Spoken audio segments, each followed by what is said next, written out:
Hey, today I want to talk about the 4 big reasons you self-sabotage in your business. You may be thinking, Scott, I don't self-sabotage. I would argue that most of us, unless if you're human, you probably do one of these 4 things. And what I'm going to talk about today is not my idea. It's something that I've learned from this book called The Big Leap by Gay Hendricks. And it basically talks about how when you hit an upper limit problem in any area of life, whether it's business, personal, financial, health. We have this internal thermostat that we have set, and there's a bunch of reasons why we've done that. And when we go past it, we feel uncomfortable, and then we start to self-sabotage to go back to where we're comfortable. And it sounds like a crazy idea, but I'm going to break down for you. There's 4 main barriers that we have, and there's 2 of them that actually have affected me the most. And I'll talk about them give you an example of what they are. I'll tell you a story about how they how they show up, and then talk about how brokers get this happens in their business and in their life. And at the end, I'm going to share with you 2 different ways to try and combat this, because I meet lots of great mortgage brokers who want to have success. They want to have a great business. They want to have the whole thing working, but then they seem to not be getting it. And often what I have found that it is not actually it's not a tactical thing. It's like, I'm not doing the right number of calls a day. I'm not doing the right presentations. It's like your problem is actually mindset. There's an underlying belief, and there's a barrier that if you don't break that, you're not going to get past it. And so this is why I see people who've been in the business for a decade and they really haven't improved a lot. Like, they're doing almost the same as they were a decade ago. It's like, how's it possible? How could you imagine if you had a friend who said, I'm a bodybuilder, 10 years go by and they're no fit, or they're actually in worse shape than they were 10 years ago. You'd be like, man, you're not doing a very good job of this.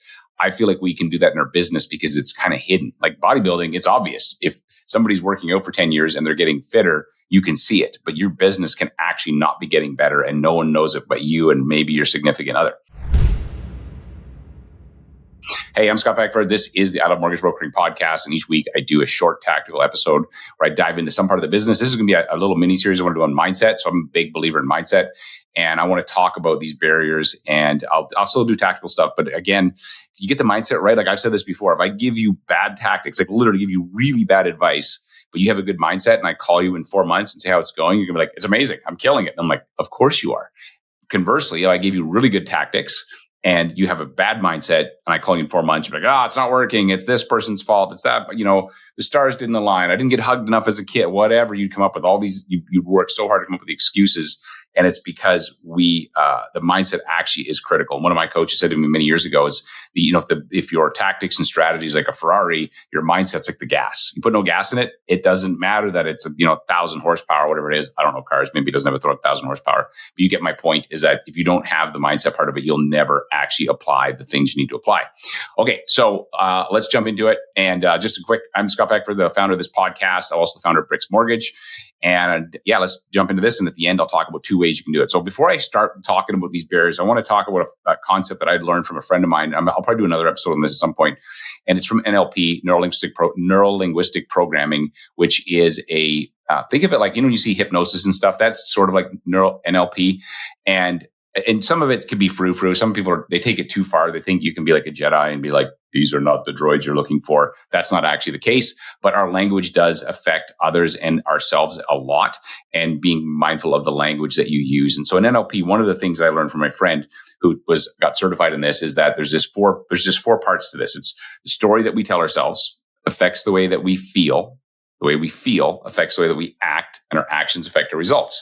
And so often when we're not getting a result that we like, we go, well, my actions are wrong. I got to change my actions. But you're not going to stick to the actions because your story around them doesn't work, or you don't. And so I'll give you a very easy example of this is somebody who, if you believe that realtors are fickle, that they're not loyal, that they're a waste of time, you're going to have a heck of a time finding good realtor partners. Like it's going to be almost impossible, because that underlying story is going to lead to when you show up emotionally, you're not going to be excited. You're not like, oh my gosh, I can't believe I get to meet this person. Your energy, everything is going to be bad, which means even if you do all of the quote unquote activities, the result is not going to get you what you want. You're going to be like, it's not working. Conversely, somebody who believes, I believe this is a key, it's very important the underlying belief. I believe the right realtors help me feed my family and help me build success. then that's a different mindset. I'm going to look for those right realtors. I want to find those people so I show up with a different energy, and then that energy shows up in my action. The action shows up in my results. So that I want you to think about this as a fundamental thing, because we have and sometimes the stories are obvious. Sometimes we're like, oh, I understand that. There's other stories that are so deep that they happened to you when you were young and little. You don't even remember them. Like the stories they're embedded in your subconscious, some emotional memories are stored in your amygdala. And so you don't even know something happens. This story's triggered. This emotion begins to happen, and you've never even thought to question it. You're just like, oh, that's just what we do. And so when these barriers are really just these stories that we've told ourselves that are not serving us anymore. And the key is to be aware. Awareness is the gateway to transformation. Doesn't guarantee transformation, but it does not happen without it. And so the awareness then to go, wait a second, I see what's happening here. Maybe I can make an adjustment. So, okay, let's jump into barrier number one. And this is all from Gay Hendricks' book, The Big Leap. And I encourage you to go read it. I'm reading it again for at least the third time. And every time I kind of try to reach a new level in life, business, relationships, I like to go back and look at it, because I'm like, oh yeah, it just shows up again. Like it's so insidious that you think you got the level defeated, and then there's just another version of it that you're like, oh, I didn't see that one. So the first barrier is that I am fundamentally flawed in some way. And there's something wrong with me, and I don't deserve happiness or success. And this fear, this belief, and you may be like, that's not what I think. But if you peel back the onion, like I do when I do one-on-one coaching with people, a lot of the times it's not actually the tactical stuff we got. And I think good tactics help. Like a good mindset, good tactics means you're going to kick ass. But if you don't get this part right, like you're going to struggle. So basically, what I often do in these one-on-one sessions is I help them get to the why. Why do you actually want to be a mortgage broker? And the service answer is, oh, I want to take care of my family, and I like numbers, and I like real estate. Da, da, da. Yeah, okay, that's all good. But that's not the real answer. We got to get to the core. We got to get underneath that, because when you have hard days, which you're going to have, if it's just I want to help families and I like math, you're not going to do it. Right? You're just not. You're going to be like, this sucks. This is hard. And so the emotion is not strong enough to ensure that the actions happen. And so I'll give you an example from somebody that I'd coached, and she had said to her, why do you be a mortgage broker? Oh, because I want to have flexibility and freedom. Side note, often you don't get that if you don't set up your business properly, but that's a whole other topic. But so what happens is that, and so I said, why? I kept pushing why. And eventually, after multiple whys, we got down to the answer was actually, well, and she paused and she's like, well, when my parents got separated, I lived with my mom, we were almost destitute, and it was extremely stressful. And even though I'm in a good relationship, I don't want that to ever happen to me. And I was like, ooh, we're now at the core of why you want to do this. And I said, okay, so now let's figure out how you're going to keep that front of mind. How you're going to keep that story front of mind, because the story of wanting to help people and all that's all good. That's not why you're doing it. She puts a picture of her kids on her computer. She's now blowing her business up. Like this was a rookie who's now has an assistant. And it was because, again, the tactics were there, but the shift had to happen. And so I tell you that whole story to explain that sometimes we don't actually believe we deserve success, right? Sometimes, like there's an example in the book which I thought was very interesting, is where this guy, it talks about how his dad and mom got separated, and his dad had said to him, this is like, and it can be just one sentence. This is so crazy. His dad said, every time I look at you, I can't look at you without thinking about your mother, which he really despised. So then he felt like, even though he took this, situation where the dad was upset at the mom because they got separated, and he's looking at the son and he's projected this on the son. He's going to have a feeling of inadequacy, that I am not good enough. There's something wrong with me. There was nothing wrong with him. It was not him. It was this story that the dad had with the kid. And so if you have this, you're not going to show up as good as you can. You're going to always be worried about like, well, if I push, I'm not really, if people find out who I really am, if I start to become successful and they find out who I really am, they're going to realize I really don't know what I'm doing. Hint, nobody knows what they're doing, myself included. We are just figuring it out as we go. And hopefully you get good people around you and you support each other, but we're all figuring it out. Like, I don't know. What I'm doing right now in my business, I've never done before. And I'm like, okay, this is awesome. There's parts of it that are exciting. There's parts that are terrifying, and it's all learning. And so you have to not let that be. So that's the first barrier. The second barrier is the fear of disloyalty or abandonment. And so that's kind of like a weird one, but it's basically, if I succeed, I believe I'm going to be disloyal to those who I care about, or I lose their love and connection. So this is where sometimes people are like, hey, the whole idea of the crabs in the bucket, they don't want somebody climbing out. They see you becoming successful. Oh, they think they're a big deal. or our family, this is the kind of stories that they'll come from this. And these are, you got to look back at your own life. But the story could be like, well, our family doesn't go to university. That's for other people. Or our family doesn't own homes. We don't own a home because that's not us. So these are fundamental. And then if you go do that, so yes, you're being successful, but you're also being disloyal to your family origin at the same time. So the one that I had, which really I struggled with for a long time, was money, because God, my mom, my parents, I think they did a good job of raising me. I think they did better with me than my brother. Just kidding. But I think that they're good. They were both good. But my mom, had a very religious perspective. And so she used to me, when I was a child, she'd read me these stories about, there's a book in the story in the Bible about the rich fool who basically made all this money, but he ripped a bunch of people off. And then it's like, he stored up all of his grain and he was going to live a good life. And then it's like, you fool, God's going to kill you tonight. So like, boom. So if you save a bunch of money, you're going to die, is what I imprinted on me. And B, money is evil. Well, both of those things are led to me making some really bad choices when it comes to money. Be like, I get money, I got to get rid of it as fast as I can, like subconsciously, and making money and saving it was also a problem. And so it was only through and this showed up the first time when I was a mortgage broker, 2 years in. I was a paramedic before, and I'd made 45 grand a year as a paramedic, which wasn't very much.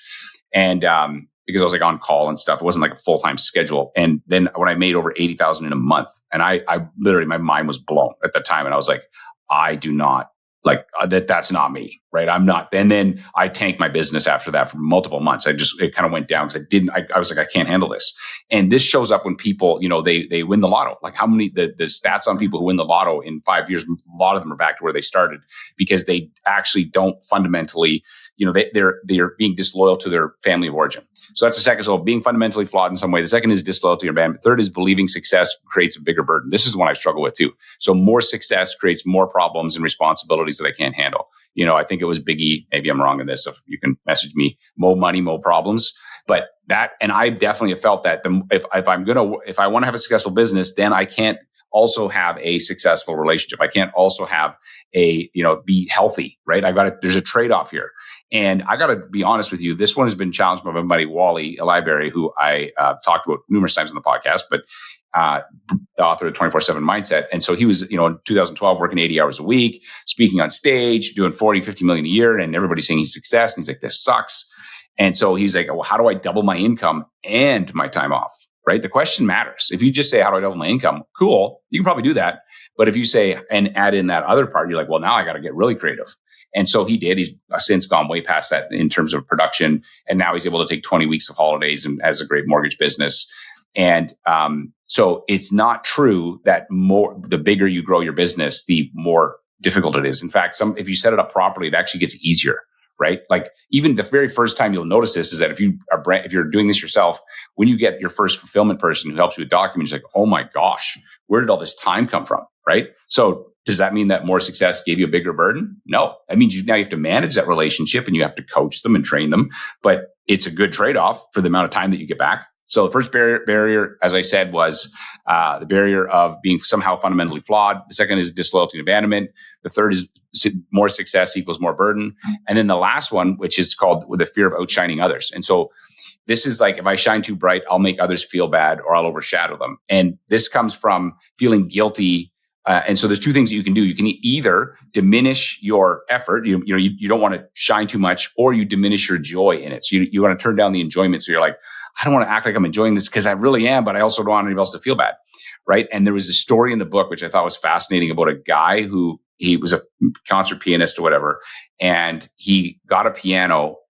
His sister died and he got a piano. His parents said, oh, look, we got a piano for you. This is, so excited that you don't have to go travel, whatever, to do the piano thing. And he was so excited. And then they finished with this one sentence. They were like, at least something good can come from your sister's death, which they had taken the life insurance money and bought him a piano.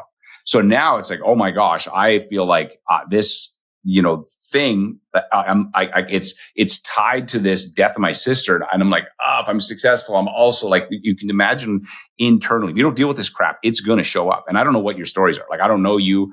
I don't know. I know some of you, but I don't know a lot of you. And I know you have these stories buried in there somewhere.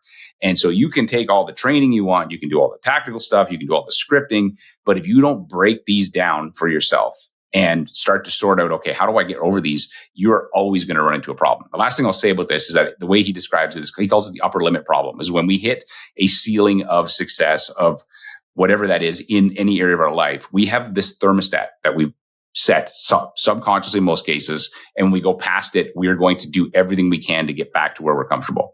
And unless you're aware of it, you're not going to bump that thermostat up, right? That's why when I start making more money in a month than I did in a year, my thermostat was like, what the heck? I broke it. Like I had to go and change that. And so hopefully find that useful. I know that I found it useful. Okay, a couple solutions for you on this. There's two things that you can do. The first is you got to do the deep work of figuring out what is the underlying story and change the story, right? I think realtors all suck. How about we change that to the right realtors help me feed my family, right? Or my business gets bigger, it's going to be too much work. I talked to a broker who said, stay small and keep it all. But the guy worked all the time. And he did not understand that you can actually scale through people and you can build better processes. So that story does matter. And so you got to do the digging yourself. And I remember the whole framework: story I tell myself affects the way I feel affects the way I act, the way I act affects my results. So the story, if you want better results, go right back to the beginning, get to the root of it, change the story, right? And then the second thing you can do, and this really helped me, was you need to change your peer group. So if the people that you're around are like, hey, why are you trying to be so successful? You're posting on social media now. Like, who do you think you are? You're like, nobody knows who you are. And why are you acting like this? And it's like, if your peer group is not positive, it's going to, you do need to change your peer group. And so when the biggest shift for me happened in the money thing is when I had joined a mastermind that I paid a pile of money for. And the people in the room were making way more. Some of them were making like, $300,000-$400,000 a month. And I was like, oh my gosh. But I met them like, they're not any smarter. They're doing different things than me. They definitely have a different set of beliefs than me, but they're not any smarter than me. And so then it normalized what my thermostat reset. And so your peer group absolutely matters. And so I think that even at your brokerage level, like who's the people at your brokerage that are encouraging you and pushing you and collaborating with you to make you better? Are you getting better? Or is it, oh, look, your success is my loss somehow? Like, that's terrible thinking, right? I say that's like a small town thinking where if you win, I have to lose. And I don't think that has to be the case. So anyways, I hopefully find that useful. And this is just a little side quest I'm doing on mindset, and I'll do a little mini series on these. I'll do them periodically, but hopefully check out the book. Like, honestly, I'm not doing it justice. It's really good. And even if you don't believe everything in the book, I promise you're going to walk away with some things where you go, oh, I didn't think of that. Thanks for listening. I'm Scott Peckford, and this is the I Love Mortgage Brokering podcast. As I always, if you want to connect with me, find me on social media. You can also find out what I'm doing with the brokerage at whybricks.com. And as I always say, there's no problem in your mortgage business, someone that hasn't been solved. Your problem is who's got the answer. Hopefully this podcast provides some of the answers. Thanks for listening, and I'll see you on the next episode.